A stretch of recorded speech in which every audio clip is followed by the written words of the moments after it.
नमस्कार दोस्तों, स्वागत है आपका हमारे चैनल कहानियों की दुनिया बाय वानी में। तो हमारी आज की कहानी है नियति।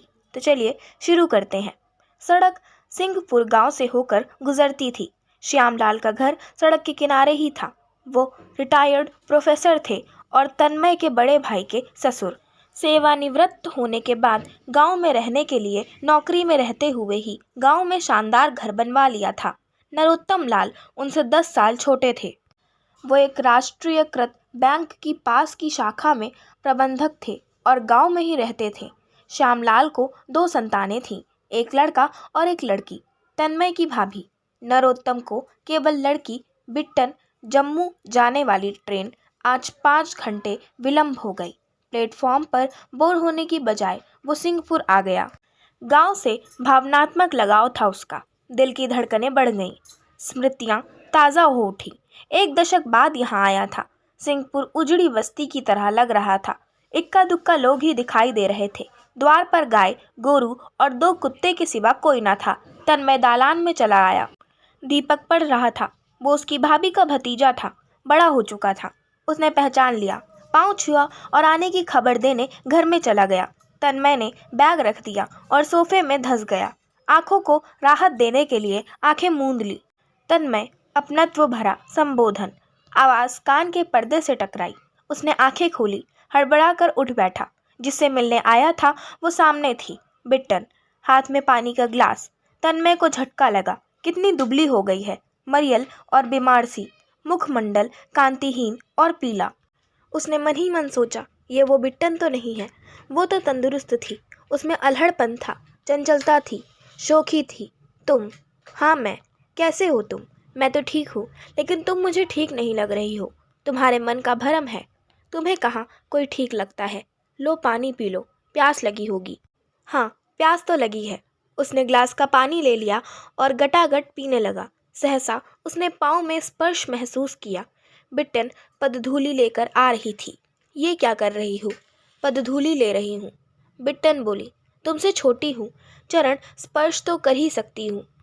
कितना कुछ बदल गया है 15 साल में, लेकिन वो बिल्कुल नहीं बदली। क्या लोगे? चाय, कॉफ़ी या शरबत? सब कुछ भुला बैठी।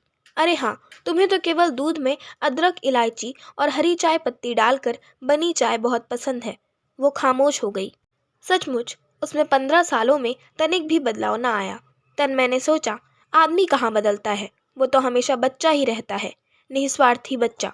उसका बदलाव बदलाव नहीं, अभिनय होता है। बिट्टन भी अभिनय कर रही थी।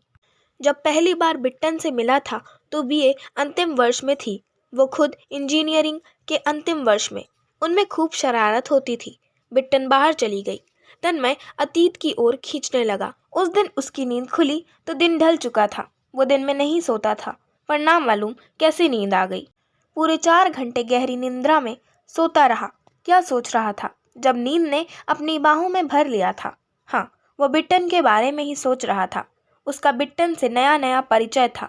बड़े भाई की चचेरी साली थी, छेड़ती थी, मजाक में गालों में चिकोटी काट लेती थी। एक बार तो उसके भी हाथ चुटकी काटने के लिए उसके गालों तक पहुंचे थे, फिर रुक गए। स्पर्श भरकर पाया था, हाथ ही आगे ना बढ़े, और तब तक वो भाग गई। मजाक में भी उसे ही झेपना पड़ता। उसने महसूस किया कि लड़कियां जल्दी बेतकल्लुफ हो जाती हैं, लड़के नहीं। वे डरते हैं कहीं लड़की अन्यथा ना ले ले। नींद खुलने पर वो चारपाई से उठा, हड्डियां चटकाया। नींद से उठने के बाद हाथ मुंह धोने की आदत थी। पानी के लिए घर में गया। हैंडपंप आंगन में था। आंगन में कह कहे लग रहे थे। भाभी सहेलियों से घिरी थी। गौने के पूरे 2 साल बाद पीहर आई थी, इसलिए 4 दिन बाद भी सहेलियां घेरे थीं। वे मीठे अनुभवों और रोचक संस्मरणों को सविस्तार सुना रही थीं। उसी पर सहेलियां ठहाके लगा रही थीं। आंगन में पहुंचते ही युवतियां उसको देखने लगी। इस तरह देखना उसे अटपटा लगा। उनको अनदेखा कर हैंडपंप पर हाथ मुंह धोया और दालान में आ गया। दर्पण के सामने खड़ा होकर कंघी करने लगा। सहसा उसे बालों के बीच लाल सा दिखा। उसे संदेह हुआ और करीब से देखा, वहां सिंदूर था। किसी ने बालों में सिंदूर डाल दिया था। ये क्या मजाक है? उसे क्रोध आ गया। जान गया शरारत किसकी है। बदला लेने का फैसला कर लिया। धीरे से घर में गया, श्रृंगार दान से सिंदूर की डिबिया लेकर जेब में रख ली और वापस आ गया। दालान के बगल का कमरा खुला था। अंदर देखा, बिट्टन थी, सच संवर रही थी। वो दरवाजे से सटकर खड़ा हो गया। उसके संवरने में बाधा नहीं डालना चाहता था। अंत में दर्पण में खुद को देखकर बिट्टन मुस्कुराई। नहीं पता था जिसके लिए सच संवर रही है वो पास ही खड़ा है। उठने वाली थी कि तन्मय दबे पांव अंदर आ गया। दबे पांव ही उसकी ओर बढ़ा और चीते सी फुर्ती से एक चुटकी सिंदूर उसकी मांग में डाल दिया। वो चौंक पड़ी। उसके बालों में सिंदूर देखकर हंस पड़ी। बड़ी दिलकश मुस्कान थी। अपने बालों को तो देखो, किसी ने सिंदूर डाल दिया है, लड़की लग रहे हो। सिंदूर डालते ही तन्मय को होश आया कि क्या कर बैठा, पर तीर कमान से निकल चुका था। उसे काट मार गया। सहसा बिट्टन की नजर उसकी उंगलियों पर पड़ी। सिंदूर देखकर लरज पड़ी। घूमकर खुद को दर्पण में देखा। मांग में सिंदूर देखकर कांपने लगी। नहीं, ये झूठ है। ये कैसा अनर्थ कर दिया तन्मय, मासूम स्वर में बोली। ये कैसा बदला लिया, अब क्या होगा। वो फूट फूट कर रोने लगी। तभी बुआ पहुंच गई। क्या हुआ बेटा, रो क्यों रही हो। उनकी नज़र बिट्टन की मांग पर पड़ी। तेरी मांग में सिंदूर बेटा, किसने डाली। अचानक उसकी नज़र तन्मय की उंगलियों की ओर गई। ये क्या किया। जानते हो तन्मय, लड़कियों की मांग में सिंदूर कौन भरता है, उसका पति। मांग में सिंदूर भरकर अर्धांगिनी बनाता है और घर ले जाता है। क्या ये सब कर सकोगे। नहीं ना, फिर अनर्थ क्यों किया। जानते हो इसने सिंदूर क्यों डाला था, थोड़े परिहास के लिए।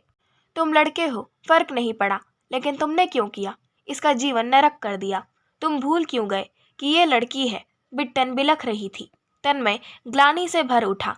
भारी भूल कर दी थी। पछतावा हो रहा था, किंतु जो कुछ कर बैठा था वो वापस भी तो नहीं हो सकता था। बिट्टन का क्रंदन उसके सब्र की तमाम दीवारों को धराशायी कर गया। उसे रोना आ रहा था, लेकिन ऊपर से वो बुद्धि बना रहा। मुझे माफ़ कर दो, तुम्हारा अपराधी हूँ। तुमने मजाक किया, मैं विवेक ही खो बैठा था। बड़ा अनर्थ हो गया। प्लीज़ रो मत, मुझसे और नहीं सहा जा रहा। तुम्हारे पाँव पड़ता हूँ, क्षमा कर दो। तन्मय कातर स्वर में बोला। उसके पाँव पकड़ लिया, लेकिन वो पीछे हट गई। तुम्हें क्या माफ़ करूंगी। तुमने उसकी मांग में सिंदूर भरा है, अब तुम ही उसके धर्मपति हो। बुआ बोली। धर्मपति। हालांकि उसे बिट्टन पसंद थी। मन ही मन चाहता था दोनों की शादी में कोई बाधा न थी। उनकी शादी की चर्चा कई बार चल भी चुकी थी, लेकिन नरोत्तम लाल उसे पसंद नहीं करते थे। उन्होंने रिश्ते की संभावना को ही खारिज कर दिया। तर्क दिया कि एक घर में दो बेटियों की शादी नहीं होगी। रुको, मैं नरोत्तम को बुलाती हूँ, उन्हें बताना ज़रूरी है, वही भूल सुधार करेंगे। बुआ बाहर चली गई। मैं तुम्हारा गुनहगार हूँ बिट्टन, गलती हुई है। इसका भूल सुधार ये है कि मैं तुम्हें धर्मपत्नी के रूप में स्वीकार कर लूँ।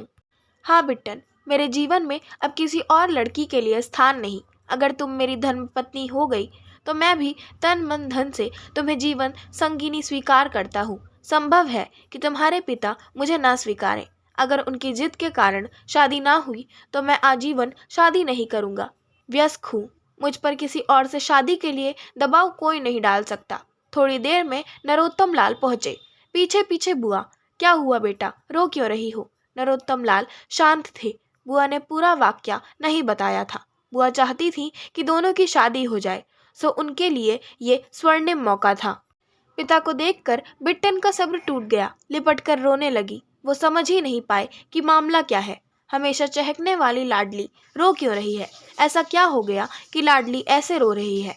सहसा नज़र बिट्टन के बाल सहलाते अपनी उंगली पर पड़ी। वे चौंक पड़े। हाथ में सिंदूर था, बेटी की मांग में भी सिंदूर। विद्युतीय रफ्तार से तन्मय को देखा। उसके दाहिने हाथ की उंगलियां लाल थीं। उन्हें समझते देर नहीं लगी। आपा खो बैठे और करारा तमाचा तन्मय के चेहरे पर पड़ा। आ गया न अपनी औकात पर। अरे नरोत्तम, क्या कर रहे हो। घर के दामाद पर हाथ उठा रहे हो। चुप रहो बहन, तुम कुछ भी बोलती हो। देख रही हो ये दामाद बनने लायक है, ये तो क्रिमिनल है। तन्मय लड़खड़ा कर गिरा। सिर दरवाजे से टकराया। आँख के ऊपर की त्वचा कट गई, होठ कट गए। उसके मुंह और सिर से खून निकलने लगा।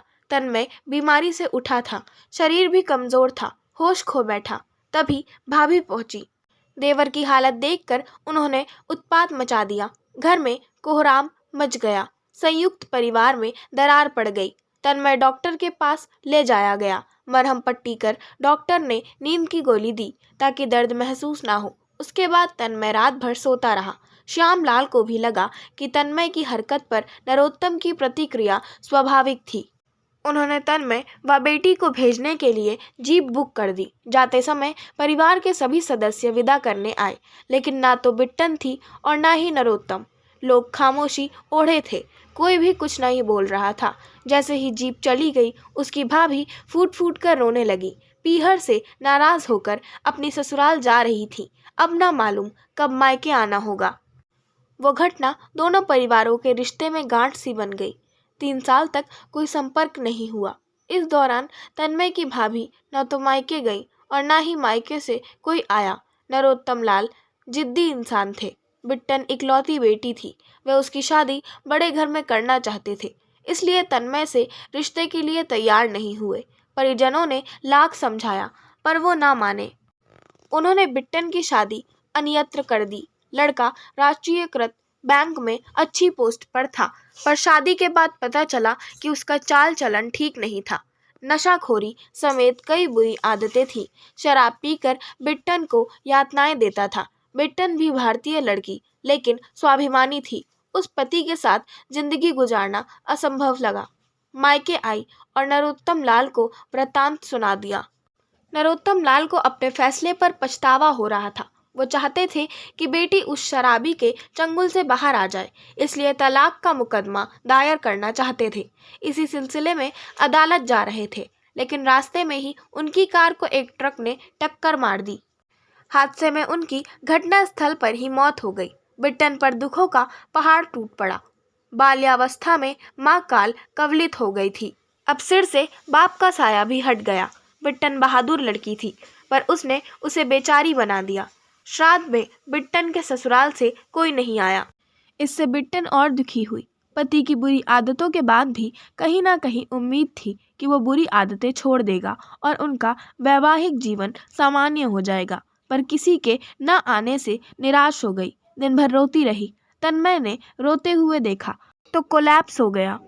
श्राद्ध के दूसरे दिन बिट्टन पास आई। कुछ कहना चाहती थी, पर कुछ बोल ना पाई। उसकी आंखों से 2 बूंद मोती गालों पर लुढ़क गए। तन्मय खुद को रोक नहीं पाया और उसके आंसू पोंछ दिए। बिट्टन फूट पड़ी और उसके सीने पर सिर टिकाकर रोने लगी। तन्मय ने उसका चेहरा हाथों में ले लिया और धीरे से कहा, रो मत, सब ठीक हो जाएगा, मैं हूं ना। बड़ी देर तक दोनों साथ ही रहे। तन्मय ने उसे मास्टर और उसके बाद बीएड करने की सलाह दी। चाहता था बिट्टन अपने पैरों पर खड़ी हो जाए। श्राद्ध के तीसरे दिन तन्मय ने सिंहपुर से प्रस्थान किया। बिट्टन छोड़ने के लिए दूर तक आई। विदा लेते समय पदधूलि ली। तन्मय की इच्छा हुई उसे बाहों में भर ले, लेकिन वो ऐसा नहीं कर पाया। उसके बाद भाभी तीज त्योहार में मायके जाने लगी। उनके बीच संबंध सामान्य हो गए। तन्मय ने IRS की परीक्षा उत्तीर्ण कर ली। आयकर विभाग में नौकरी लग गई। पहली पोस्टिंग जम्मू कश्मीर में मिली। नौकरी में वह बहुत व्यस्त रहने लगा। एक बार भाभी ने बताया कि बिट्टन ससुराल नहीं जाती। मास्टर के बाद बीएड भी पूरा कर लिया, PhD कर रही है। वो किसी कॉलेज में लेक्चरर हो जाएगी। पति से अघोषित तलाक हो गया। पति ने तलाकनामा भेजा तो बिट्टन ने हस्ताक्षर कर दिया। उसके साथ रहना ही नहीं चाहती थी, तो तलाक के विरोध का मतलब ना था। बिट्टन को अपने शहर के केंद्रीय सरकारी कॉलेज में लेक्चरर की नौकरी मिल गई। तन्मय ने शादी नहीं की। अनगिनत रिश्ते आए, सबको रिजेक्ट करता रहा। अचानक दीपक के आने से अतीत से तारतम्य टूट गया, वर्तमान में आ गया। उसे लगा कि कल की ही बात है। वो सीलिंग फैन को देखने लगा। कुछ देर बाद बिट्टन को 2 कप चाय और प्लेट में बिस्किट ले आई। एक कप तन्मय को दिया, दूसरा दीपक को। दीपक चाय लेकर बाहर चला गया। और तुम्हारी चाय? अब मैं चाय नहीं पीती। याद करो बिट्टन, अदरक और इलायची की चाय हम साथ साथ पीते थे। तुम्हें अब तक याद है? तुम भी कहाँ भूल पाई हो कोई बात? हाँ, अब भूलने का अभिनय करो तो दूसरी बात। उनके दरमियान गहरी खामोशी पसर गई। तुम भी अपने लिए चाय लेकर आओ। अकेले नहीं पी सकूंगा। अकेले चाय नहीं पी सकोगे तो कंपनी देने वाली का इंतजाम कर लो, शादी कर लो। बिट्टन बोली, अकेलेपन से भी निजात मिल जाएगी और कंपनी देने वाली भी मिल जाएगी। जीवन जीने के लिए शादी बहुत ज़रूरी है नहीं। शादी जीवन का अभिन्न पार्ट है। बिट्टन बोली। शादी की औपचारिकता तो निभानी ही पड़ती है। वो औपचारिकता तो मैं बरसों पहले निभा चुका हूँ। बगल वाले कमरे में बस मेरे दुल्हन की विदाई ना हो सकी। मेरी हैसियत आड़े आ गई। बिट्टन चुप ही रही। मजाक कर रहा था। जाओ खाली कप ही लेकर आओ, इसी में पी लेंगे। बिट्टन कप लाने घर में चली गई। तन्मय फिर अतीत की ओर खिंचने लगा। शादी के तुरंत बाद बिट्टन बहन के साथ तन्मय के घर आई थी। उससे मिलना चाहती थी।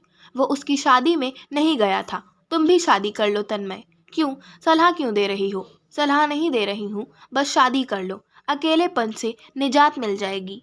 मैं अकेलेपन से निजात पाना ही नहीं चाहता। किसी को अकेलापन सालता है पर मुझे सुकून देता है। अकेलापन मेरे लिए ईश्वर का दिया अनुपम वरदान है। अकेलेपन में अतीत मेरे साथ होता है, मेरा खूबसूरत अतीत। तो मैं अपने को खूबसूरत अतीत से वंचित कर दूं।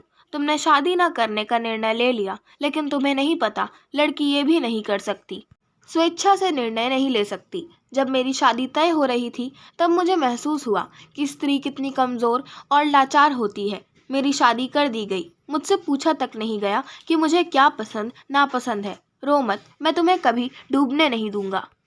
तुम्हारी शादी हो गई है तो मैं तुम्हारा नहीं हो सकता, लेकिन मैं अकेला ही रहूंगा, ताकि जब तुम्हें मेरी ज़रूरत पड़े तब मेरे पैरों में कोई बंधन ना हो।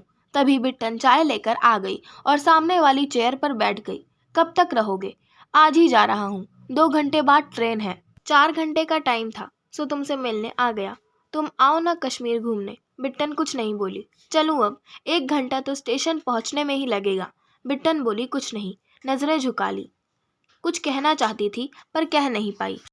चलते समय तन्मय परिवार के सभी सदस्यों से मिला। सबका चरण स्पर्श किया। दीपक ने उसका चरण स्पर्श किया। आखिर में बिट्टन भी उसके पास आई, चरण स्पर्श किया। ये क्या कर रही हो? पदधूलि ले रही हूँ। बिट्टन की आवाज़ हलक में फंसी हुई थी। वो स्पष्ट बोल नहीं पाई। काफ़ी कोशिश के बाद उसने पूछा, अब कब आओगे? जब तुम बुला लो, तन्मय परिहास में कह गया। फिर बोला, देखो। वो चल पड़ा। कुछ दूर जाकर पीछे मुड़कर देखा। सब लोग उसी को निहार रहे थे। द्वार पर बंधे गाय गोरू भी चारा खाना छोड़कर उसी को देख रहे थे। उसका मन भर आया। बिट्टन भी उसे एक गाय की तरह लगी। उसका मन भारी था। शायद यही उसकी नियति थी। आशा करती हूँ आपको हमारी आज की कहानी नियति पसंद आई होगी। अगर आपको हमारी आज की कहानी पसंद आई हो तो हमारे चैनल को सब्सक्राइब करें, वीडियो को लाइक करें और बेल आइकन दबाना ना भूलें। और हमें कमेंट कर ज़रूर बताएं कि आपको कैसी कहानियाँ पसंद है। हम वैसी ही कहानियाँ आपके लिए लाते रहेंगे। धन्यवाद।